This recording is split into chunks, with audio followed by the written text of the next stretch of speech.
What it do, YouTube? It's What's your up, boys, what's man. up? Across the Rams, What's good, man. what's good? It's Super Wild Card Weekend. Woo woo! First ever like this. First ever, man, and it's the first across the Rams of the new year. This is a big Happy weekend. New Year to you. Happy New Year, man. And we play the Seahawks on Saturday in Super Wild Card Weekend, the first time ever, and I am fired up, man. We can't wait. Man, how you feel about this, bro? Oh, I'm excited. And you know what we're going to be talking about in this episode? We got some great talk about Goff versus Wolford and what we think is going to happen. We're going to talk about the dub against the Cardinals. Bye-bye, Cardinals. Get out of the playoffs. And then Kudi's Corner. And then we can't forget, we're going to talk about the matchup against Seattle. And then we have some information for you about the contest. Let's go. About the contest. So stay tuned throughout the episode, man. And besides that, man, please just go ahead and take a quick second. Just please like and subscribe and comment below what you guys think is going to go down this Saturday. What it's going to take for the Rams to secure a victory, man. Tap it on them comments. We really want to have your feedback, and we really want to interact with y'all, man. That's why we do this. This is exactly why we do this. We want to interact with you. But as an LA-based team, we have to take a second. Time to sort of, man. Dude. Dodger all-time greats. I couldn't believe it when I saw the news came out just this morning. That's somebody, when you think of Dodger baseball, he's at the top of the list, and prayers out to his family. Absolutely. And it's just... Absolutely. Rest in peace, Thomas Sawyer, man. He was everything to the Dodgers, man. I've been a Dodger fan my whole life. I don't know about you. I know that you're a Reds fan and stuff. But I've been a Dodgers fan my whole life, and every time you go to a Dodger game, you're reminded of Tommy Lasorda and the era that he gave the Dodgers and all the time that he spent. He spent more than half of his life with the Dodgers organization. So, man, I just want to say, man, rest in peace and my sincerest condolences to his family. You're a Dodger legend forever, LA legend forever, man, and we're going to miss you. Mad respect. But on a lighter note, let's jump into the episode. Let's get it. Woof, woof, woof, woof, woof, woof, woof, woof. Let's go, baby. The Wolf. The Wolf Man. John Wolford. The leader of the Wolf Pack. Oh, what a game by What a game. He is the first quarterback ever to start a game with over 200 passing yards and over 50 rushing yards. Lamar Jackson? No. Kyler Murray? No. Michael Vick? No. Nobody.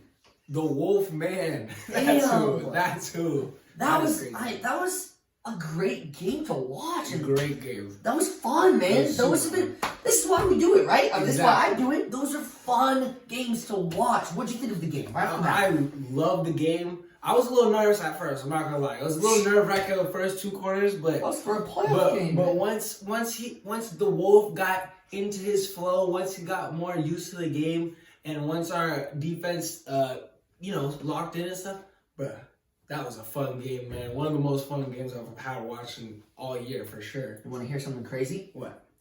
I was happy when he threw that first interception. Why? I wanted to see what this man was made of. He comes out and throws a first interception in the biggest game of his life. And comes back, throws for 231 yards.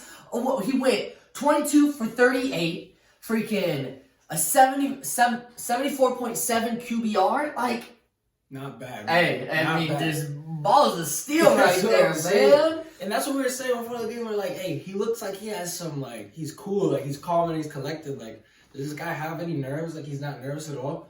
And you threw that first pick, and you think, like, oh, man, here it comes. Like, yeah, he does have nerves. He's about to be bad right now. But then, all of a sudden, he composed himself. And the whole time, it was just steady going. He was just locked in the whole time. And the most impressive part for me was not only, like, his mobility, but the fact that he's willing to put it all on the line for that 1 yard. Oh my God. He'll put it all on the line for just 1 yard. And that's something that toughness that we've been missing at quarterback. I'm not going to say Jared Goff isn't tough. I witnessed him pop that fucking thumb into his finger. Ooh. I mean, that thumb back into position. But I'm saying I've never seen Jared Goff ever fight off 2 Cardinals trying to get that first down. Like, that was crazy, man. Like, he was doing everything he could to win. And that competitive spirit, man, that's what we're going to need to win in the playoffs. And I'm looking pretty confident that if John Wolford's starting, he's going to be looking even better than last week against the Cardinals. But we'll see. There was bad. Yeah, of course. Okay, I wasn't happy for the interception, but I was happy because I knew what it was going to show me. But that interception wasn't good. It was a terrible read. There were some plays where he threw too far in front of the receiver. If that would have been tipped off receiver hand, it could have landed into a DB's lap. There's things that weren't good, but overall, for a first professional NFL start to do what he did, I mean, it's pretty incredible. Sort of amazing. Yeah, I mean, come on. It was crazy. It was insane. I was definitely happy. And what about the defense? The best in the league. That's what it is. I mean, you tell me about it, man. Tell me about it. First of all, I gotta give my praises to Jalen Ramsey, of course, man. This guy stays locking up the best receivers in the NFL. Like, if I read you his stat line against all the top receivers in the NFL, you'd be fucking shocked. Keep on talking. I'm gonna pull it up right now. keep on talking. But besides him, of course, we got a bunch of other guys that are doing their job, man. I'm gonna say this, man. Troy Hill, bro. Troy Hill. We have been a little sleep on you just because I haven't really highlighted you in Kudi's Corner at all this year. But, bro, you have had a monster season. Really one of the most underrated corners in the entire NFL. This guy has 3 touchdowns. That's as much as Cooper Kupp. That's 3 more than Larry Fitzgerald. This guy is insane. And we saw him get that game-saving interception at the end of the half. I gotta say, that was probably my favorite play the entire season. No single play brought me as much excitement as that moment, bro. I swear to God. I got one more for you. This is just because I'm a DB. It was the first game against the Seattle Seahawks when he made that play in the end zone to like jump and like tip the ball from Tyler Lockett. Yeah, that was Darius. Sorry, I didn't mean when Williams made that play. I was just like drooling at that. But I didn't want to steal your thunder. No. So since I didn't steal your thunder, I'll let you read out these stats right here though. Okay. Because look at these. Damn. Yeah. Like I was saying, Jalen Ramsey stays locking up the league's best. Let's start with DK Metcalf because we're about to play him next week. The whole season, he's had 4 receptions for 41 yards against Jalen Ramsey. But besides that, listen to the rest of these receiver stats. Amari Cooper, 6 receptions, 46 yards. Stephon Diggs, 1 reception, 6 yards. Terry McLaurin, 0 receptions, 0 yards. Locked him down. Allen Robinson, 2 receptions, 44 yards. Mike Evans, 3 receptions, 37 yards. DeAndre Hopkins, how many? I think he had last game. I think he had 4 receptions, but this one might be a little late. But it says 2 receptions, 16 yards. Lock. This is the order of the games of him playing. Oh, okay. Yes. 2 receptions, 16 yards. Absolute lockdown island. And then again, DeAndre Hopkins, 0 yards, 0 receptions. And this is specifically when Jalen Ramsey covers. Specifically, not the whole game. This is by real NFL Talk, so we don't pull these numbers, but from what I've seen, they're pretty damn accurate. But, I mean, hey, you can we pay another first-round draft pick for somebody like that, please? I mean, who wants it? Who wants it? We'll do that any day of the week. Take all our draft picks. We're getting the best corner in the NFL for him, man. Like unbelievable stats, man. I think the numbers speak for itself. Jalen Ramsey is operating on a level that I don't think I've ever seen him in his whole career. I think he's playing his best football of his career right now. All right, we do have to get off the Jalen Ramsey and get back into the Arizona Cardinals. We won. We're going to the playoffs. Let's go. We got that dub. But now... And I'm just saying, that's what we want going to the playoffs, man. We could have gotten in with the Bears winning.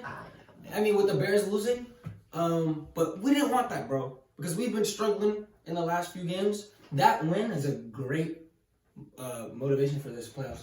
Great start, momentum swing for us. And one of the things that I need to point out about it is how well our defense played in that game. Our offense... isn't going to win us any games. Personally, that's the way I feel. I feel they can definitely lose some games for us. Our defense wins championships. I've said it all damn year, man. So let's talk about what the defense did. They gave up 48 rushing yards in the whole game. The only reason they gave up those 7 points was because they got the ball in their first offensive drive was on like the 30-yard line? Like the 20 or It could have been 25-yard line. And you know what? After that, they just said, "Fuck no, you're not scoring again." You want to kick a field goal? Now we'll block that shit. Swat it out of the way. I mean, it was insane. We've already talked about Ramsey. I mean, it was insane. Tell me what you thought about the defense. I think the defense just proved that it's the best in the league. And my favorite moment of the defense came when we got stopped on the fucking 1 yard line again, trying to get into the end zone. We get stuffed on the 1 yard line again. We're like, all this wind sucked out of ourselves. Like, everybody's just pissed. And then what does our defense do? They come out and get a safety immediately. Immediate safety, immediate 2 points.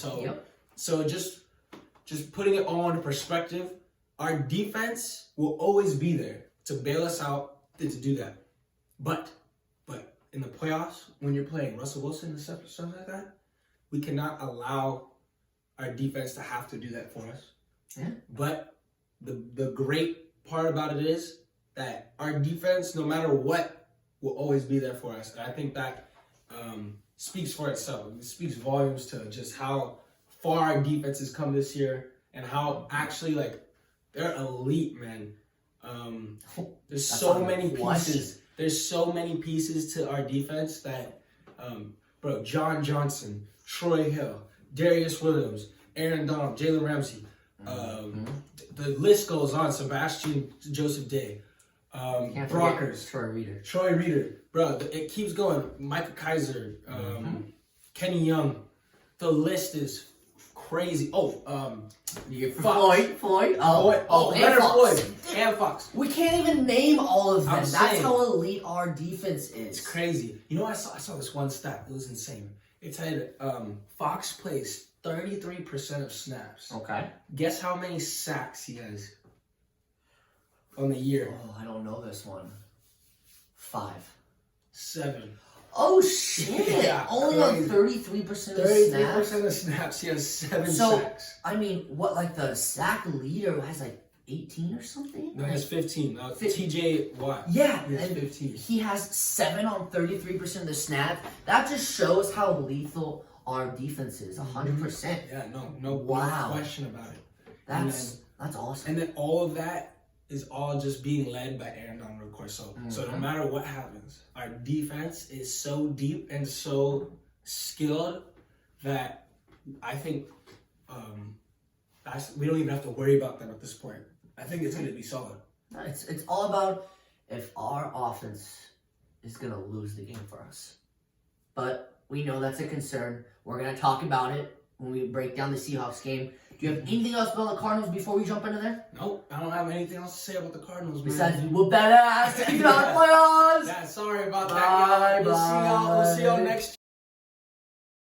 You're probably wondering why we have a playoff picture when we're already in the playoffs.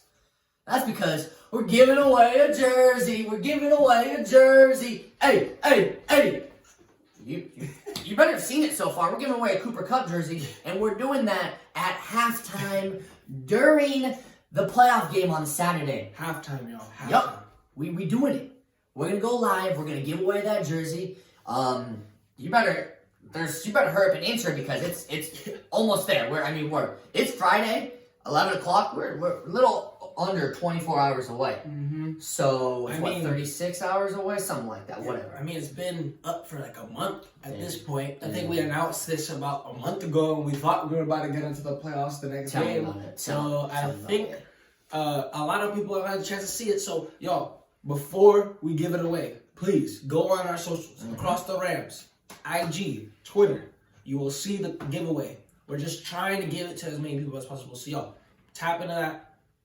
Find that link and sign up. I don't even think we have that many signups yet. So we're trying to get more and more people to sign up for this. We want to get as many Rams fans into this giveaway as possible and entered.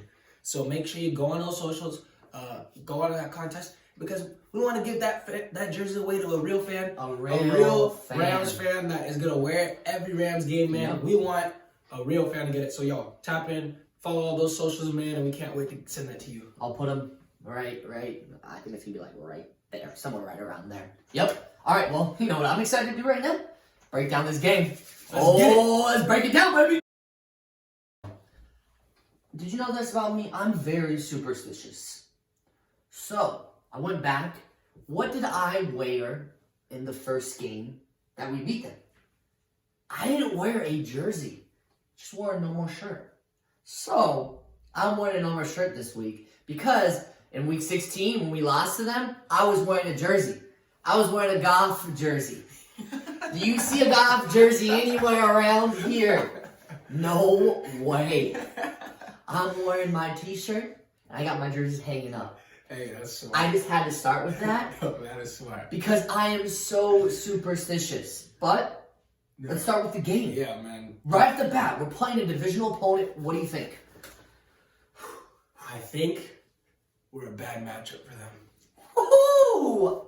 Why so? I said it here first, bro. You heard it here first. Okay. I think we're a bad matchup for them. I think we're a bad matchup because of these reasons. Aaron Donald and Jalen Ramsey. Jalen Ramsey. Of course, we already touched up on this, but we're going to keep doing it this whole segment. Okay. He locks up DK. He's been the best corner against DK probably all year in the NFL. Oh. Yes. For sure. Yes, he has. For sure. Yes. And DK has been trending down lately. Mm-hmm. I don't think he's had a touchdown reception since the Eagles. Or 4 or 5 weeks ago. Mm-hmm. So he's been trending down. Meanwhile, what has Jalen Ramsey been doing? He's trending straight up. The dude's still locking up the best wide receivers in the NFL, and he's asking for the best wide receivers every single time in his matchup. So, of course, Jalen Ramsey. The other side of that, Aaron Donald. I got a question for you. Hit me with it. How many times do you think Aaron Donald has sacked the Seahawks / Russell Wilson? How many times he sacked Russell Wilson? 7.5. 13 times. What the fuck? Wait, in how many games? No, this is including playoffs. Playoffs included. 13 times. He sacked Seattle a career high. Dude, I thought I was going high by saying 7.5. No, 13 times. No, that's game. That's like game changing. It is insane. So that's what I'm saying, man. He sacked Russell Wilson 13 times his career high. So if anybody in the NFL has the capability of containing and potentially stopping Russell Wilson, I gotta say, it's him. Dude, I'm still kind of shocked. I'm like, I have to look it up. Insane. So how many? I'm not capping. You keep on talking. I have to see. But yes, he loves Seattle. This is his favorite team to play. Probably he sacks them all the time. He's played them at least 14 times. That's averaging almost a sack a game. Insane. Holy fuck. Insane. So yeah, of course Aaron Donald's gonna get his. He's gonna be in his face all game. So the big question is, can the other guys contain their other weapons? Because they have a lot of other weapons. Okay. I'm not worried about Ramsey on DK. I think he's going to put him on an island. A bunch of analysts think that he's going to be a non-factor, so I'm not worried about DK. What I am worried about is Tyler Lockett. So that's my key to the game. Okay. My key to the game is containing Tyler Lockett because he's their big play receiver other than DK. Williams is going to be on him, right? That's who usually... Darius Williams usually is on him. Yeah. And he's done well. I mean, I lost a fantasy matchup because Tyler Lockett only got 7 points against the Rams. He's done pretty well, yeah. So, wow, okay. Speaking of DK, I have to throw this out there. Did you watch the Last Dance documentary? Yes. Do you remember how every once in a while you'd hear somebody would taunt Michael Jordan and he'd get pissed and play better? Mm-hmm. I'm talking about Jalen Ramsey now. Jalen Ramsey's pissed because he goes, they were hiding DK from me. And I was like, what are you talking about, dude? Like, okay, like, what do you mean? And then I was film grinding this last week. That's why this episode's taking a little bit to get out. I mean, I was deep in the film. And I was like, okay, so what is this going on? I believe DK had 6 catches, and on 4 of them, I saw where DK came in motion to avoid Ramsey. Specifically on Ramsey's side, Ramsey was lined up on, and he came in motion to the other side, specifically for that reason. So, he's pissed. He's about to go Michael Jordan and shut shit down. You think was there anybody that could stop Michael Jordan when he was in his prime, in his mood? No. We're gonna see that from Ramsey this week for sure. And if you want any corner or defensive player in general, like if you can think of anybody who thrives on almost like conflict, pressure, yeah. like shit talking, like all that shit. Mm-hmm. Jalen Ramsey's the guy to go. You want a guy who, in those situations where it's one-on-one, I'm heated, I want the best on best, me versus you, like trash talking. Jalen Ramsey, that's who he is down in the core. Oh, 100%. We don't know if DK is like that. We don't know necessarily. He's only been here for a couple of years. You know, in the beginning of the year, he was laying like this boom on defenses. He was just like, who's the guy from the Giants? And this is me, Golden Tate. Mm-hmm. He was just like, he thrives on that, and he takes him to another level. Exactly. So we don't know if he's like that. So we'll see what he's truly made of this weekend. I gotta cut you off because I know what they're waiting for. We gotta talk about Wolf or Goff. We have to talk about it. I know you're waiting for it. I hate cutting you off, but no, I was about to ask you. I was like, this is the most important question of the week for us. Right off the bat, Wolf or Goff, who would you want to play this game? I've been doing a lot of research on this, of course. I think we all have. I think this is the big conversation that Rams fans have had. 100%. So I've been just researching a lot. And shout out this Rams podcast. I think it's Rams Today. They said this, which I loved. Okay. They were like, Jared Goff and Wolford is like a Honda Accord versus a Honda Civic. Okay. They're both pretty reliable. They're both probably going to give you the same thing. Mm-hmm. But in different ways. In different ways. Yes. The Accord is a little more experienced, a little more family friendly. Okay. Can fit a little more people in it. You know, it's just a little more safe if you want to go that route. 100%. I get The Civic is similar to, it does everything that can, but at the same time, it's got a little more flash, it has a little more speed, you can have a modification on it, it has a little more capability, it has a lot of potential. So that's I love that comparison, because it's like Jared Goff is that guy. He's a guy who has experience against Seattle. He's a guy who we're comfortable with. We've been in the fucking Super Bowl with him. He's won 42 games. He's won a lot of games. He's won multiple games in Seattle. Yep. So he's more of a consistent, safe pick. However, is Jared Goff healthy? That's a big question. Is he healthy? And if he is not, I say start Wolford. If he is 100%, without a doubt in your mind. Not even 90%. Not 90, not 99. 100%. Okay. I'd say start Goff and see how it goes. And you know what? This wasn't even planned, but I think you took the words right out of my mouth. I feel the same exact way, just because I said it earlier, our offense is going to lose games for us. We need them to do enough so that they don't lose the games. Yes. I should correct. They're not going to lose games. They can lose games for us. Our defense is what's going to win the games for us, and we know that. Mm-hmm. They held Seattle to 16 points when we beat them. I mean, that's a great offense. We held them to 16 points. That is amazing. Absolutely. So we need the person that's going to make the less mistakes, and a hurt Goff is going to make mistakes.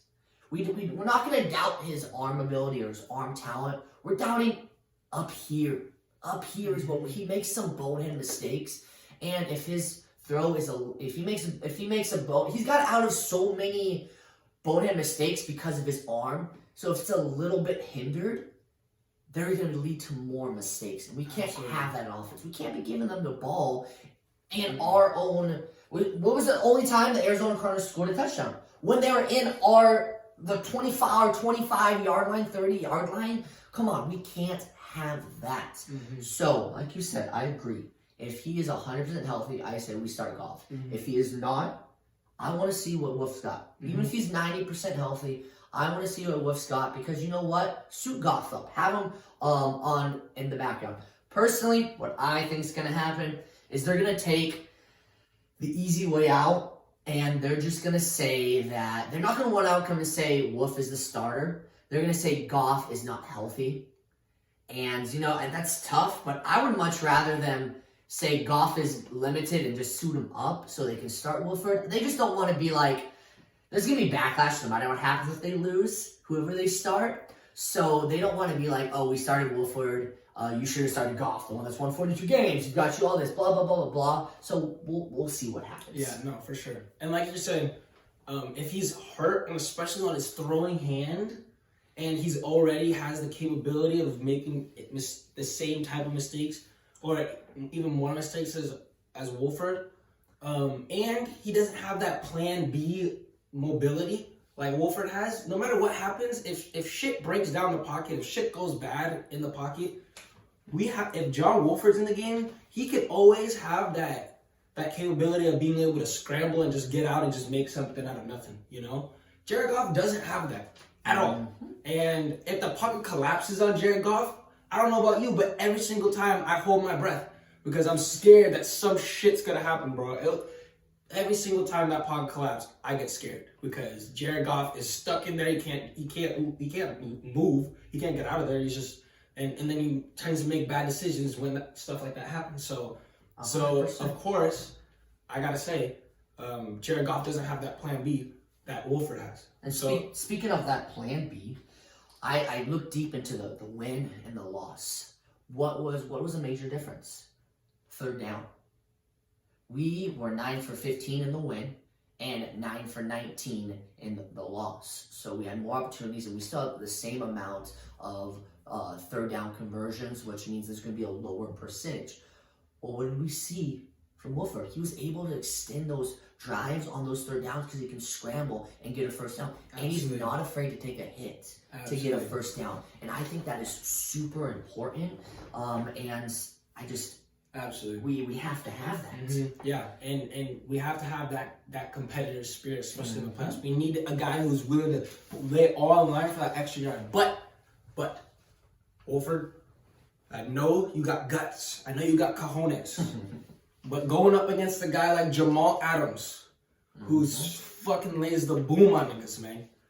You gotta be just a little conscientious of the fact that he's gonna come to try to take your fucking head off when you're trying to get those extra 1 yard, 2 yards.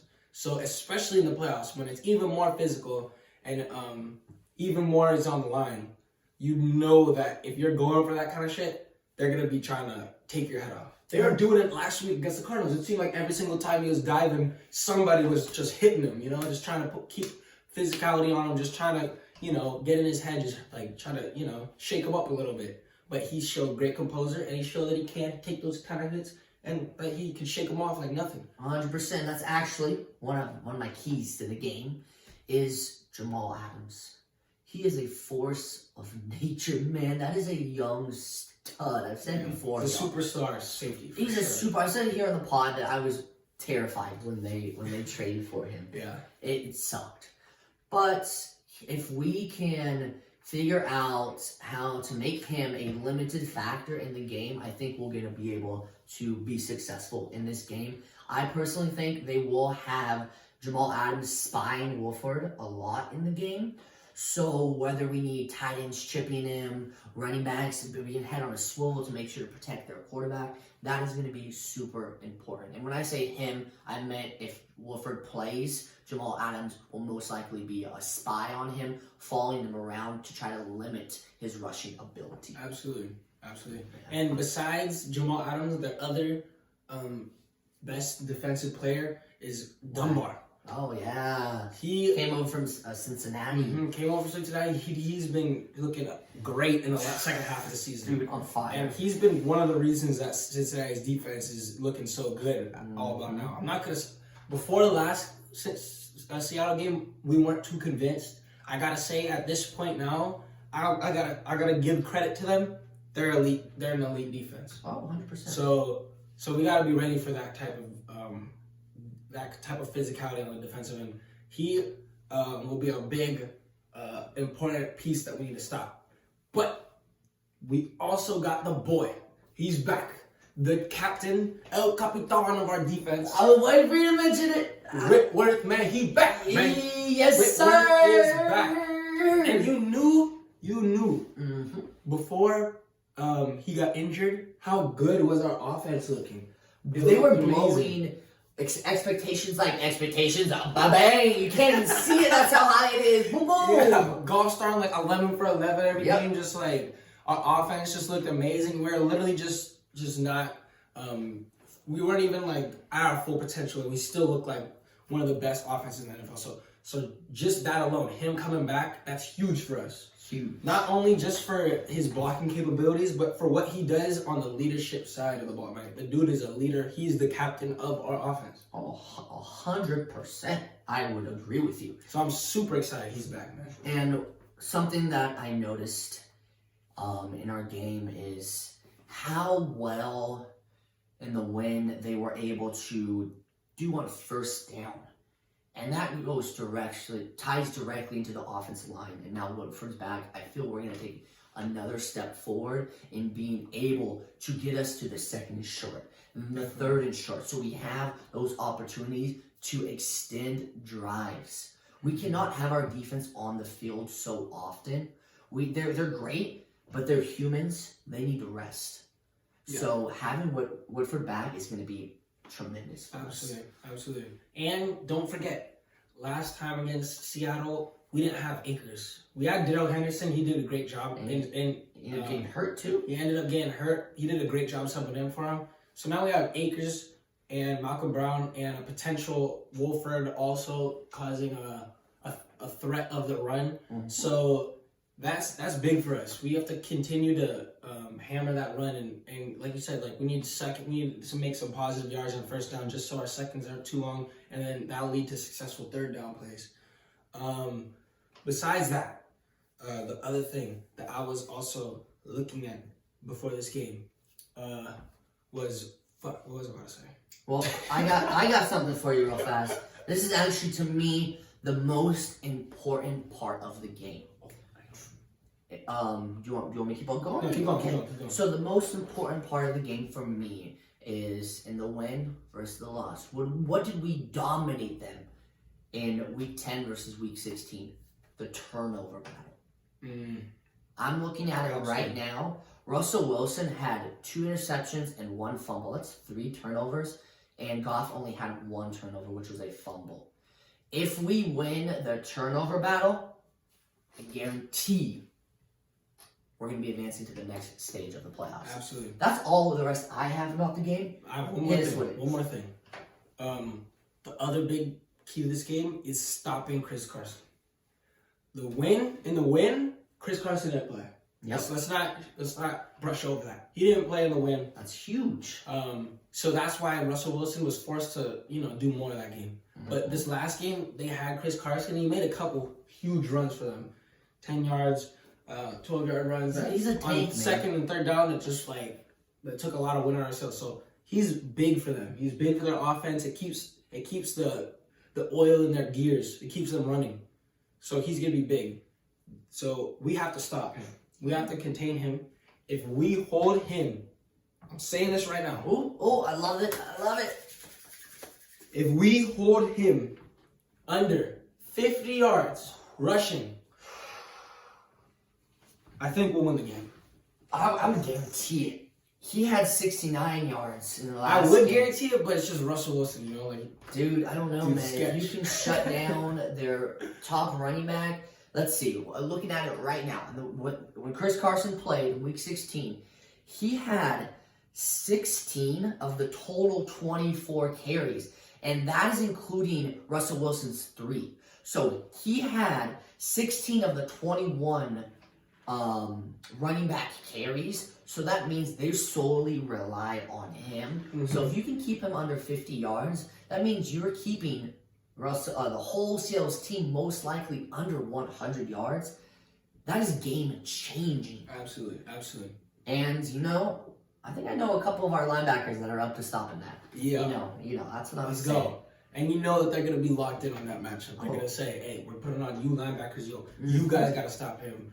Because when it comes down to the rush defense, those guys are huge for stop and rush. So I hope Micah Kaiser is back at 100% healthy too, because when he's 100% healthy, he's great at stopping runs. 100%, yeah. Yeah, so that's a big one. But besides that, that's pretty much all I have for the upcoming matchup. I can't believe I almost forgot about it, but we do have to mention that if Wolford plays, he's going to have one of the Rams. It's 1A, 1B. He's going to have Cooper Kupp back. And that is game changing for third down. We have so much to talk about. We got excited. Exactly. Cooper Kupp is game changing on third down. He is I want to say he's number 1 in the NFL, but I think that DeAndre Hopkins might be number 1 in total third down yardage, catches, all that shit. So that's literally drive changing, which is end up being game changing. Mm-hmm. So he put up 231 yards without a top receiver. Not a top receiver, our best receiver. No, let's keep it 100%. Yeah. Cooper Kupp was our best receiver. Him and Robert Woods. Cooper Kupp's 1A, Robert Woods 1B. Personally, that's what I would say. But yeah, we haven't forgot about your Cooper Kupp. We missed you last week. That was it. We just missed you. Hey, John Wolford plus Cooper Kupp. Oh shit! Super Bowl. Oh, let's get it. The Wolfman. Man, I love John Wolford, man. I just gotta say. Well, you ready to see what's popping in Kudi's corner? Let's see what's popping in Kudi's corner. What's popping in Kudi's corner, man? Y'all know what's popping in Kudi's corner, man. I gotta give the shout out, man. I've been sleeping. I've already kind of touched upon this earlier, but Troy Hill, man. What a monster season Troy Hill has been having, bro. He's one of the most underrated corners. I've been saying it. He's one of the most underrated corners in the NFL. This guy, Troy Hill, man, has 3 touchdowns in the season, bro. He had 2 pick sixes, and he had that fumble recovery touchdown. This guy is legit, bro. He has more touchdowns than almost half of the wide receivers in the whole NFL. The dude is legit. He has as many touchdowns as Cooper Kupp. The dude stays in the end zone. He lived in the end zone all year. So I got to give him his proper dues, man. Troy Hill, you did an amazing job. But besides that, in Kudi's corner, who's also popping, man, you know I couldn't go without saying it, man. John Wolford, the Wolfman. Of course, we needed somebody to come in and take that quarterback position and stay cool, calm, and collected. He threw the first pick, and then after that, what happened? You saw it. The dude has ice in his veins. The dude can ball. The dude can throw that thing, man. So I gotta say, John Wolford, you did a great job coming in, and I hope that you get the nod on Sunday because you did a great job. But besides that, that's what's popping in Kudi's corner, man. I know what it is. Let's get this dub. Let's keep stay engaged, and let's fucking go to the next round of the playoffs, man. Y'all know what it is. Kudi's corner. All right. This ain't gonna be our last episode. Absolutely. Of the year. No. We're not, like last week, we're not letting that happen. No ifs, ands, buts about it. No way, Jose. All I gotta say to end is we'll see you at halftime because we're giving away that Cooper Kupp jersey. I mean, what you got for them? We'll see you at halftime, and I gotta say, Seahawks fans, y'all have been pretty tapped in on the whole season, man. Y'all are a great fan base, I gotta say. And I cannot wait to make that reaction video. I gotta say, I'm itching to make this reaction video on Saturday because I cannot wait to react to this game and react to y'all, with y'all. So y'all, please subscribe to the channel, man. Y'all know what it is across the Rams. So subscribe, like, and stay tapped in for more content because you know that we're gonna be releasing more videos more of these videos, reaction videos. No matter what happens, we're still going to be giving y'all content. So make sure you like, subscribe, and stay tapped in for some more Rams and NFL content just throughout the whole year. We're in it for the long haul. We want to hear, what do you want to know about during the off season? Comment below and let us know so that we can give you the content you're looking for. And comment below what you think it's going to take for the Rams to secure this victory. Yep. We need to know. We need to know. We need to know from y'all. And we love talking to y'all, so please comment below. We love interacting. That's the best part. All right. We out? We out, man. Let's go, Rams. Let's go. Get a dub, man. Rams. Let's go. Deuces.